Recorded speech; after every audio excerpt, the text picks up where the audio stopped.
Cities make more moves to try to halt the virus. Some disease doctors are warning about a new concern. Let's bring in our Glenn Counts live tonight. And Glenn, the concern here is over the spread of the virus.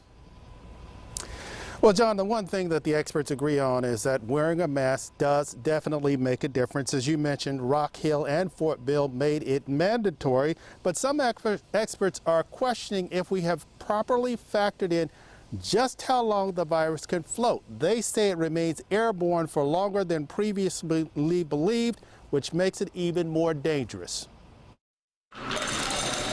Selena Chan is the proud owner of the Fiery Crab, a restaurant that's less than a block from Winthrop. We lose almost like 70% like that. The South Carolina COVID-19 comeback has hit a snag.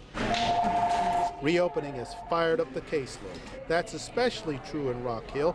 As a result, the council is making mask wearing mandatory, which isn't popular with everyone. I don't think it's practical because it's people's decision whether or not they want to wear a mask, and then giving people tickets for it, I don't think it's really that right.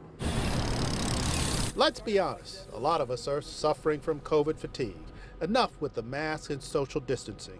Now there is a debate among epidemiologists and the World Health Organization, which suggests the need to do more, not less. I can't help that there's a virus out there right now. None of us can. We're trying really hard, but we can't put our head in the sand. Dr. David Wall is an infectious disease physician at UNC Medical Center in Chapel Hill. So what is the controversy? A growing number of epidemiologists believe the virus can float much longer in the air than the WHO, meaning it can travel farther and possibly reach more victims. Is 6 feet, and that's been the golden rule. Is that enough? Is that going to be enough? What I always say is it depends what's going on around you. Dr. Wall believes restaurants probably aren't doing enough social distancing, even though they are not fully opened. They have to cut back on the number of people that they admit. Absolutely. Absolutely. That's the reality. This is an infection that's spread person to person.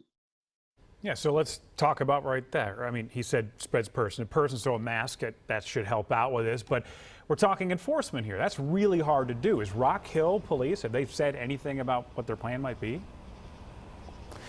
Well, not at this point they haven't. I know they're still discussing it, and they will come out with some guidelines sometime between now and Friday when this is supposed to take effect. And as far as that's concerned, you know, one of the things about them enforcing this matter, it will be a civil matter, not a criminal matter. So if someone chooses not to, you know, go along with the program, they won't be getting arrested.